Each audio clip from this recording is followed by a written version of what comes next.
Iwobi is masterclass any day, anytime. The game against Algeria didn't give him the leverage to make those passes, but his presence in the midfield is top-notch. How about the ball is yours? You can.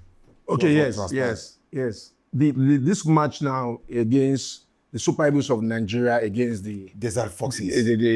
the Phoenix, the Desert Warriors of Algeria. And they call them now. They call them Desert Foxes. The Desert Foxes, the Phoenix, or the Desert Warriors. They are all their name. But on this game, I think the game was not played in the desert, so they were outwitted with the Super Eagles kind of play and their mesmerizing skills. Now their coach Petkovic came with a 4-2-3-1 formation, while Eric Chell came up with the usual 4-3-1-2 formation. But before the in-depth analysis of this, there's something I'm so glad about the Super Eagles with. The Super Eagles team has actually metamorphosed to the modern day kind of football. Don't forget, before now, football are being played in its traditional method. Right fullback, left fullback, number 5, number 6. Some people may not know this. Right fullback, left fullback, where you fall out to complete 80% defensive duties. Now, these 2 and 3 has now evolved to become wing backs. Before it was right fullback, left fullback. You understand? Now it's wing backs. Then number 5 and 6. Number 5 back then, when we were growing up, used to be a libero. While number 6 used to be a sweeper. That's why I see number 5 and 6 have 2 basic different characteristics. Uche Okechukwu, Uche Okafo, Uche Okechukwu, Chidunwanu, Uche Okechukwu, Taribo Rest. It must be a calm person as number 5 and a dogged person as number 6. That's the traditional football. Then back then, we used to have traditional number 4. Before, traditional number 4, they call it defensive midfielder. But now, football has evolved. Formerly, we used to have traditional number 10. When number 10, they'll say he's playing a free role, ball must come only to his hand for people to have goals and all of that. But football has actually metamorphosed and left that kind of goal. For Rashidi Yekini and our number 9, they are the only ones scoring goals. Now, anybody can score goals. Why I'm so glad using that all these stances because of the performance of Super Eagles and how they've been growing each match as the game progresses, and they are putting up a 5-star or even 10-star performance against Algeria. Now, for Nwabali, the only issue I have here, where I was even watching the game, a lot of people were shouting.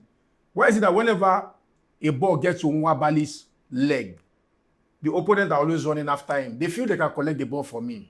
I don't know. Yes. Maybe he's slow to release the ball, or, you understand, the connection between the distance between this player coming to near Nwabali and when Nwabali would get the ball out is very, very close. And sometimes when he makes those passes, because of the closeness of the player coming after him, he always makes faulty passes. You have to upgrade on that because all the matches Nigeria have played now, he has been on holiday. Are you getting it? But now let's look at number 2, Sami Ajayi. Number 2, Brett Osayi Samuel. Yeah. You see, Brett Osayi Samuel just showed something in this game against Algeria. You know, he plays under Mourinho in Fenerbahce. I think there was 1 or 2 managerial issues that made him to come back to championship. And I don't think a player like Bright is supposed to come to a championship team. He ran the flank yesterday.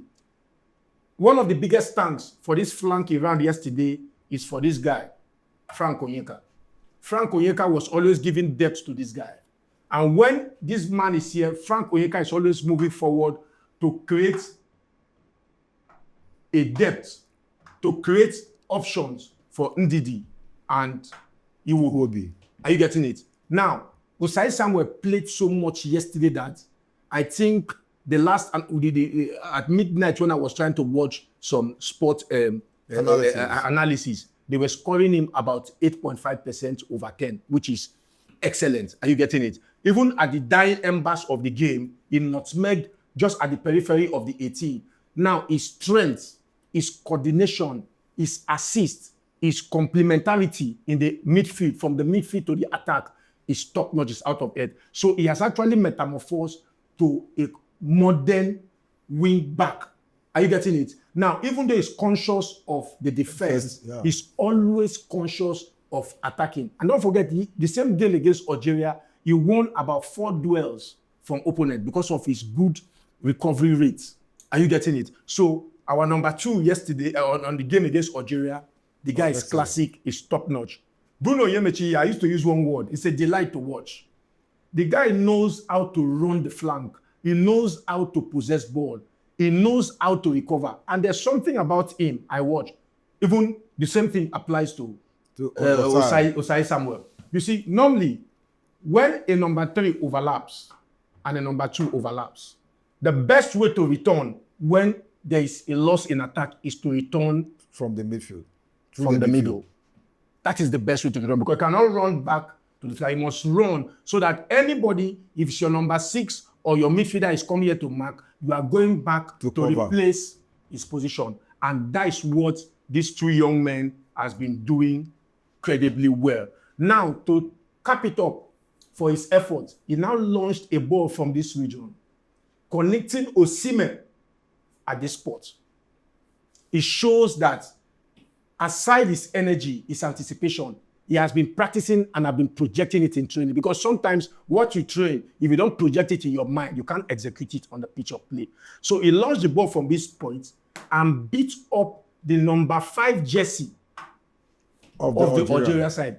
And OSIMHEN, classical as he is at every point in time at the goal mouth, he headed the ball to the ground, knowing fully well that the big presence of Luka Zidane can actually, his reflexes can parry the ball away or touch one part of his body. So he headed it to the ground and mesmerized the goalkeeper and the ball entered the net. It shows how lovely our 2 and 3 are growing and growing every day. They are putting up performance that will take them out of the clubs they are if they really have good agents, because this is the time for any tournament calls for agents to sell their players with the right words and with the right negotiation. Now that the transfer window is open. Exactly. Now, number 5, Oluwasemilogo Ajayi.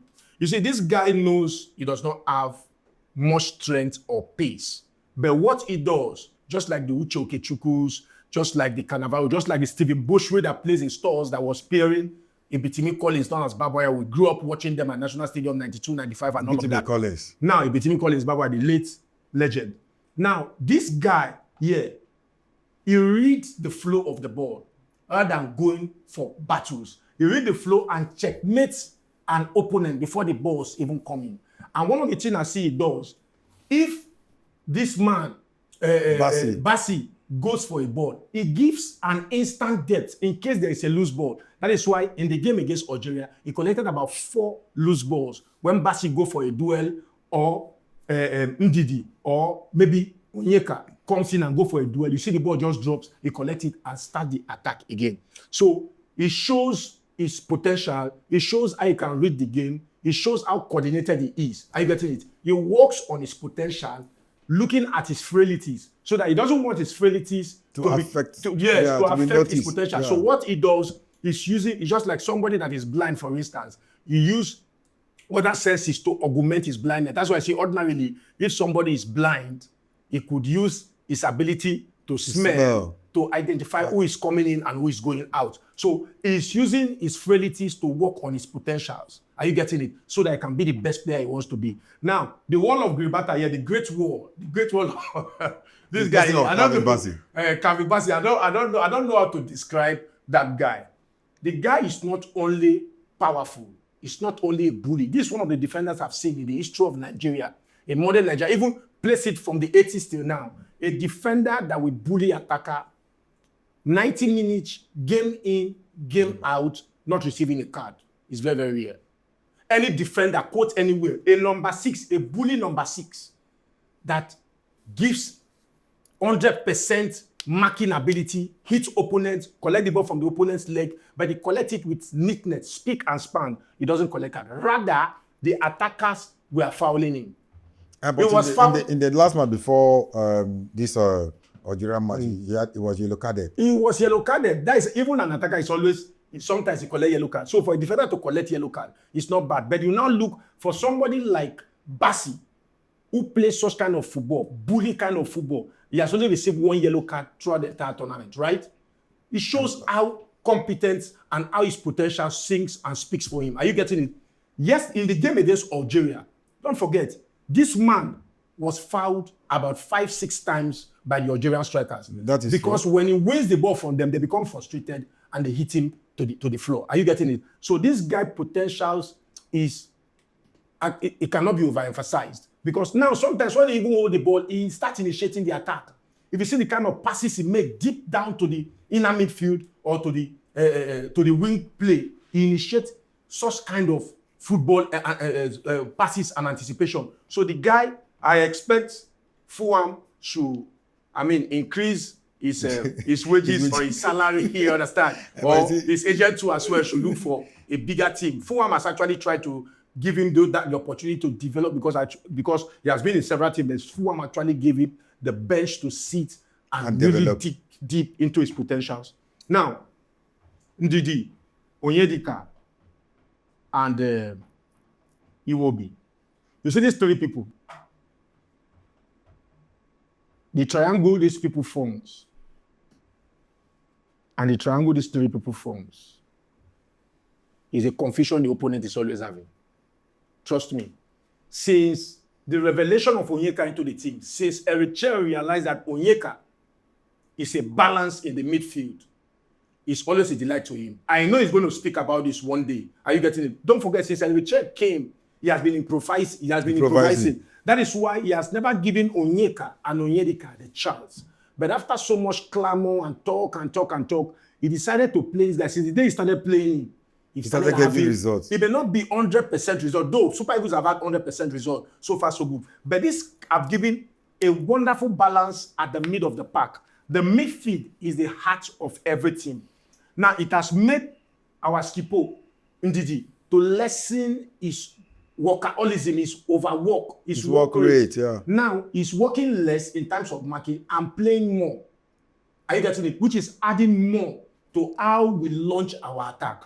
He will be here, his masterclass, any day, anytime. Whenever he will be, though against Algeria, he didn't put up the same performance at which he put. But it wasn't bad. No. We're not talking about bad here. We're not talking about bad here. We're not even close to bad. He didn't put up the performance. You know, every game comes with its own approach. Every game comes with its own techniques and tactics. Now, what I'm saying is that the game against Algeria didn't give him the leverage to make those passes. But his presence in the midfield is top-notch because whenever he holds the ball, there's a kind of levity he brings. Whenever he holds the ball, there's always a level of calmness. And whenever he holds the ball, you see the attacking line, they start running into places because they know that he's going to bring in those penetrating passes. Are you that's what I'm trying to say? So at any day, anytime, he will be a masterclass in the middle of the Super Eagles midfield. Then Onyeka here, there's something noteworthy I want people to understand. This guy here is called a tank. And everybody knows what a tank is. Armor tank. I don't know if it's armor though. But you see, this guy here, there's something very important about what Onyeka does. And if you don't have strength, you can't do it. You can never do it. Now, Onyeka plays, I think Eritrea have watched his game when he went on loan in Germany and where he's playing in the championship. Now, Onyeka run this. No, he plays for the Premiership. Brentford now. Brentford. Yeah. Now, Onyeka run this line. At any point, Onyeka run this line. If you watch the game against Algeria, when Onyeka finds himself around this line, Samuel Ajayi comes to the midfield. Against Algeria, Osai Samuel drops to the midfield. And there is something that is a plus for Osai Samuel. It's because he can use the ball. Somebody that cannot use the ball will be afraid to come to the midfield. But because he can use the ball, it's a perfect complement that they have somebody like Onyeka. So when Onyeka takes the midfield wide, Osai Samuel drops to this point and makes himself even more delicate because when he joins to this place, he gives Super Eagles no options. Attacking options. At the attacking fort. Now, whenever Super Eagles player, maybe the ball leave this fort and get to this place, you see Onyeka running, tilting down to this point. Perhaps the ball might have beat somebody like Iwobi here. I know Iwobi is not particularly configured to be marking. Yeah. His own is to do the play. Distribution of the passes. Then, you see between this line, I used to make that illustration anytime. I want you guys to check it anytime. Between these four angles of the pitch, is owned by our three classic midfielders. But it is particularly run, if you watch the heat map very well, it's run mostly by Onyeka. If it's not with the ball, he's running. He's trying to picture where an opponent is. If Nigeria lose the ball, he's trying to mark the next man, running deep into the midfield to create a balance. So the guy actually knows what he's doing. He may not be very good at the usage of the ball, but he's very, very good in balancing the midfield, trying to spark the balance between Ndidi and Alex Iwobi. So it's a good one. Super Eagles have actually gotten what they want in the midfield, subject to more growth. Now, Ademola Lookman on this place. I used to see Ademola Lookman, though he doesn't have the same flair like Daniel Amokachi. No, Daniel Amokachi is another different special player, but I'm actually seeing Lookman as somebody close. Very, very intelligent on the ball. Amokachi. See, the guy is intelligent. The guy is confident. He used the both leg properly well, and he can anticipate between any part of the attacking force. Are you getting it? And you see, this is the very guy as well that is sparking, just like an electricity. He's sparking OSIMHEN and Akko Adams. Are you getting it? And it's a good thing, quite fortunately, that Akko Adams is invited into the team. After first 2 matches, right? I think the first match or the second match he scored. After then, Richel has not really believed that Akko can give him what he wants. But subsequently, you now realize that Akko is the real man to pair with Victor OSIMHEN. Now, they now had a balance with Ademola Lookman. Akko Adams is powerful, is pacey, is trickery, and is technically gifted. And that is why the balance between these 3 players have actually worked. OSIMHEN is pacey, has eyes on the goals, intelligent. You know what? Some people will say he doesn't really know how to use the ball. I tell people, come.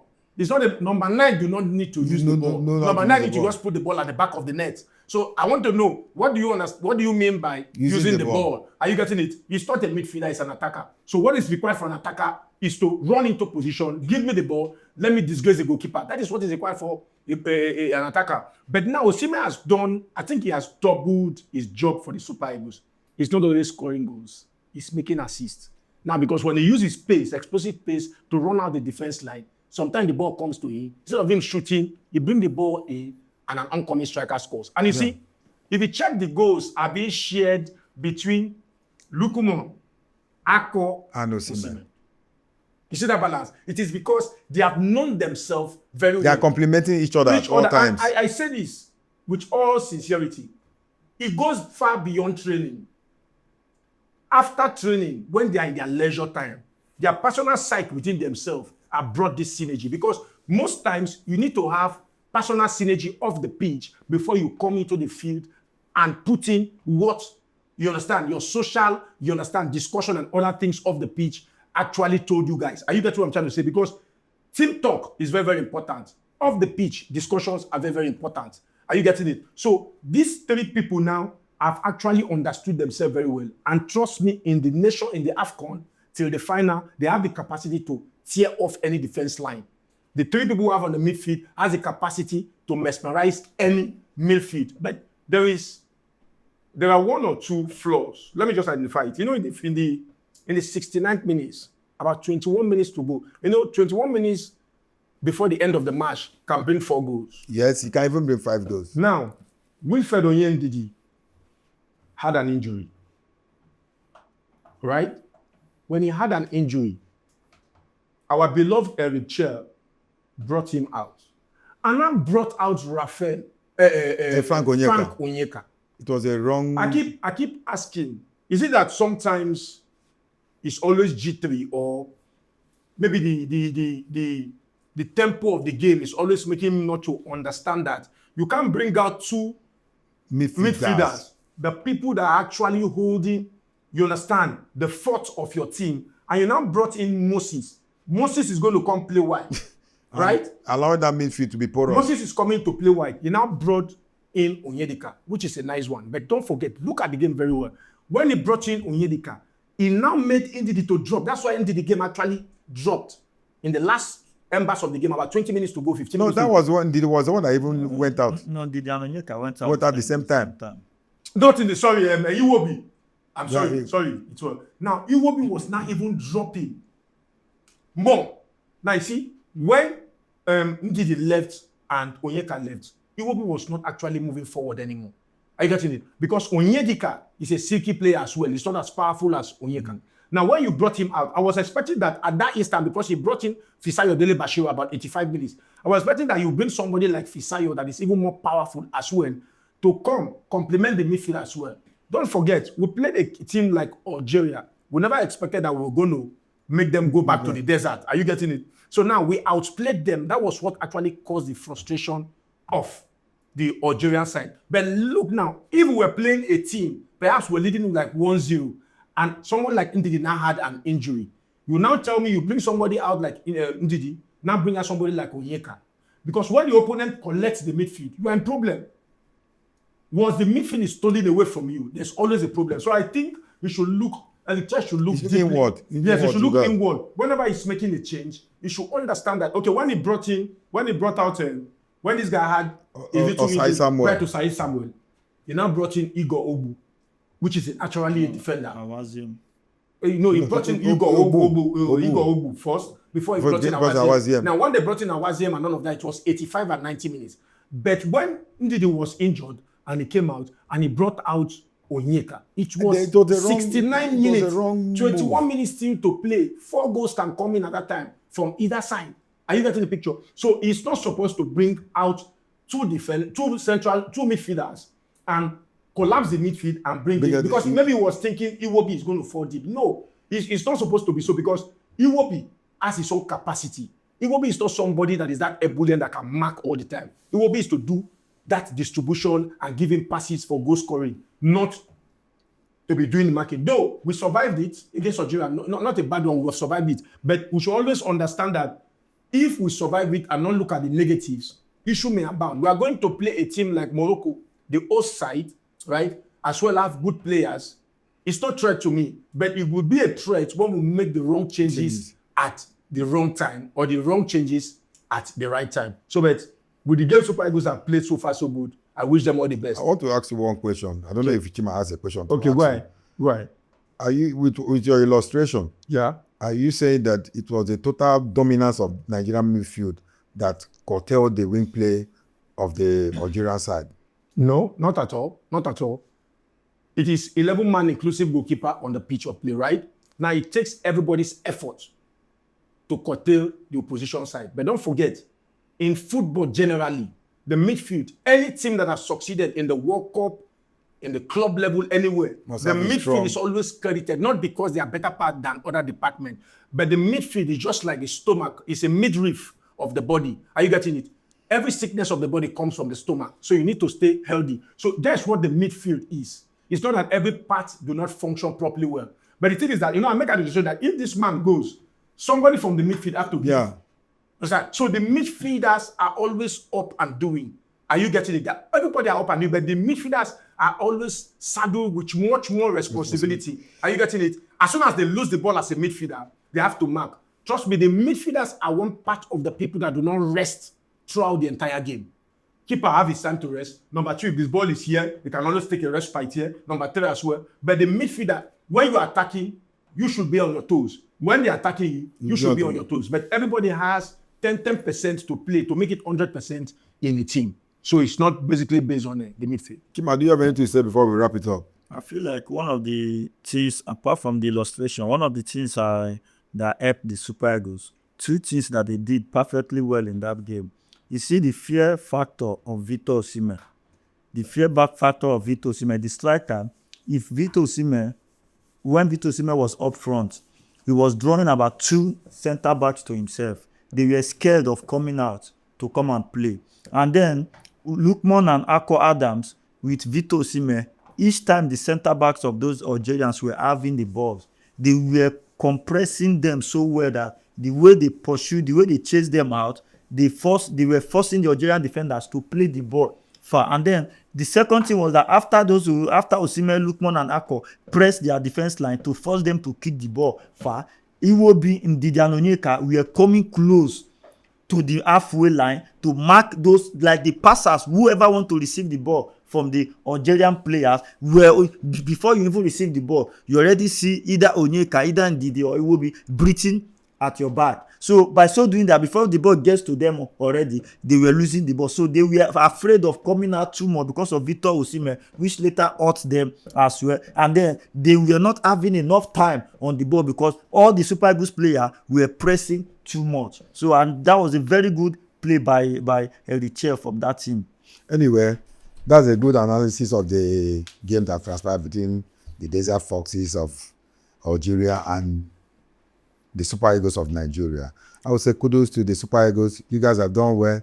And kudos to the NFF for paying the players their bonuses, and kudos to the coach himself for doing well. Hoping to meet Morocco in the semi-finals. Thank you and God bless you all.